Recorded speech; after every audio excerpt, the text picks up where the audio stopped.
అందరికీ జేబీఎం. నేను Rajesh Mahasen. Welcome to Mahasen media. చాలామంది అనుకునేది ఏంటంటే మాల క్రైస్తవులు ఇలా చేస్తున్నారు, మాల క్రైస్తవులు అలా చేస్తున్నారని చాలా దారుణంగా కోపం చూపిస్తున్నారండి మా మీద. చాలామంది మాల కులం మీద కోపం చూపిస్తున్నారు. దయచేసి మీ అందరూ కూడా కొంచెం వాస్తవాలు తెలియజేస్తాను. అలాగే కొంతమంది నాయకులు చూపిస్తాను. నేను వాళ్ళ నాయకులను చెప్పుకు తిరుగుతున్నారండి. ఇప్పుడు నాకు చాలామంది చెప్తున్నది ఏంటంటే ఇతను అజయ్ బాబు అంటారు, ఇతన్ని ఎర్రప్పటి ఇతను అసలు పేరు. నోటికి ఏదొస్తే అది అవుతున్నాడు ఆంధ్రాకి వచ్చి. ఇతను ఆంధ్రప్రదేశ్ కాదు, తెలంగాణ రాష్ట్రంలో ఇతను ఏమైనా మాడుకోవచ్చు, ఏదైనా చేయొచ్చు, లేదా తెలంగాణలో చేస్తూ ఆంధ్రా కూడా రావచ్చు.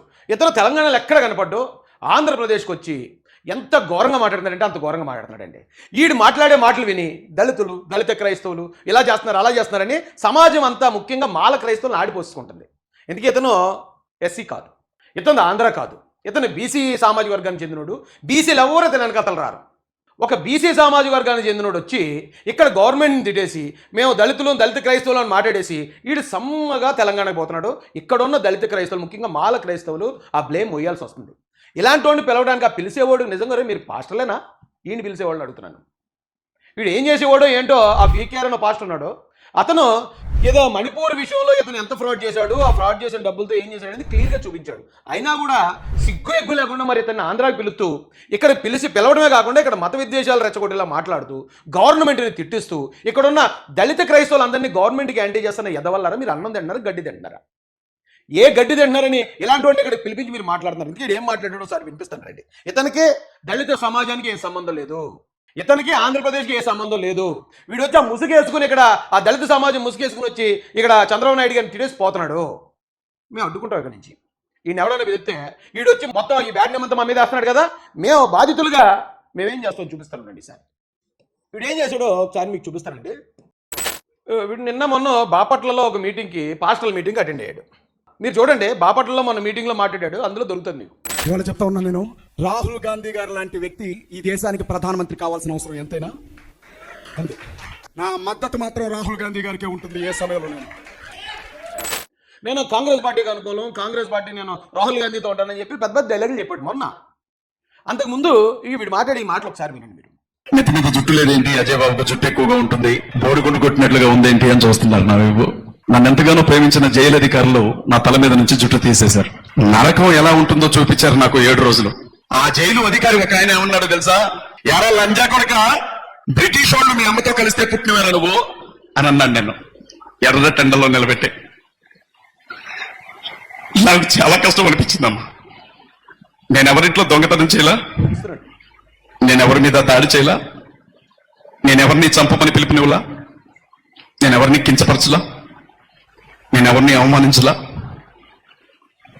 ఉన్నది న్యాయం మాట్లాడినందుకు 7 రోజుల పాటు నా బిడ్డలకు దూరంగా నేను జైల్లో ఉన్నాను. పోలీసు అందరికి కృతజ్ఞతలు చెప్తున్నాను. జైలుకి చూడడానికి వచ్చిన వాళ్ళు మీరు రావాలి, జైల్లో ఏమన్నా ఉంటే నన్ను పలకరించాలి. వీళ్ళు ఆస్కార్ లెవెల్ యాక్టింగ్ అండి, Oscar level acting.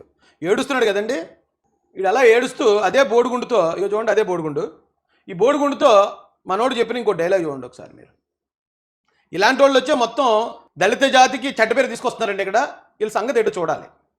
Chandrababu Naidu గారికి ఈ వేదిక మీద నుంచి చెప్తా ఉన్నా, మహాకూటమి ప్రభుత్వమా టాస్కో క్రైస్తవుల దెబ్బ ఎలా ఉంటుందో చూపెడతాం. మేము క్రైస్తవుల జోలికి వచ్చిన ఏ ఒక్కరిని కూడా రాబోయే ఎన్నికల్లో వదిలిపెట్టాం.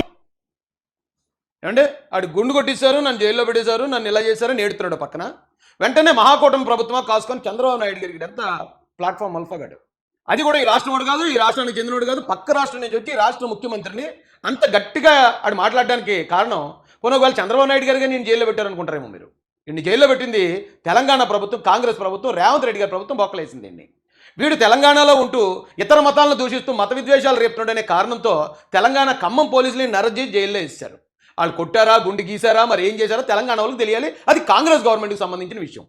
కానీ వీడు వచ్చి ఊరకొక్కలాగా ఆంధ్రప్రదేశ్లోకి వచ్చి ఇక్కడ ఊరకొక్కలా మొరుగుతూ నన్ను అలా చేశారు, నన్ను అరెస్ట్ చేశారు, నన్ను ఇది చేశారని ఏడుస్తూ, ఇక్కడ అమాయకులు ఉంటారు కదండి, ఇక్కడ ఉన్న యేసుప్రభు నమ్ముకున్న వాళ్ళందరూ అలా అమాయకులాగా ఎవడు ఏది చెప్తే అదే ఆ చెప్పే సోదంతా ఏంటో ఉంటారు కదా, అలాంటి వాళ్ళని వీడు ఇలా రెచ్చగొడుతున్నాడు.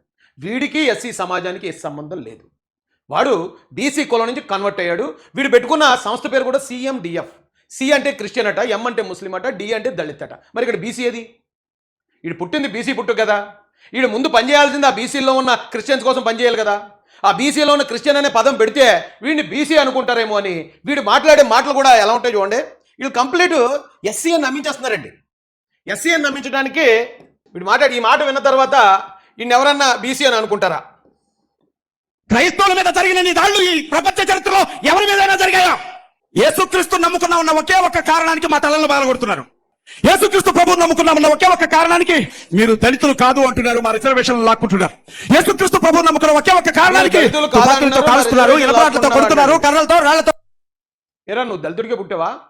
మీరు దళితులు కాదు అన్నారు, మా రిజర్వేషన్ లాక్కుంటున్నారని నాడు మాట్లాడే మాటలో వినే జనానికి ఏమర్థం అవుతుందండి? ఓహో ఈడు కూడా మన దళితుడేలా ఉంది, వీడు కూడా మనకులాగే ఆ రిజర్వేషన్ మన రిజర్వేషన్ల కోసం వీడు బాధపడుతున్నాడంటే ఈడు మన ఎస్సీ కూడా అని ఆ కూర్చున్న వాళ్ళకు వింటున్నారు. వీళ్ళకి క్రైస్తవులైనందుకు కోపం కాదు మన మీద.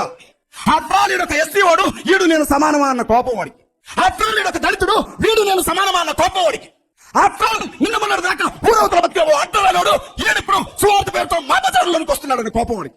వీడిప్పుడు కరపత్రాల పేరుతో మా చేతిని టచ్ చేస్తున్నాడు అన్న కోపం. వీడిప్పుడు యూనివర్సిటీలో ప్రొఫెసర్ గా బతుకుతున్నాడు చదువుకున్న కోపం. ఇదంతా దళితుల మీద కోపం. 5 లక్షల మంది మాదిగలు ఉన్నారు, 30 లక్షల మంది మాలలు ఉన్నారు. ఈడు మన ఎస్సీ కూడా అని ఆ కూర్చున్న వాళ్ళకు వింటున్నారు.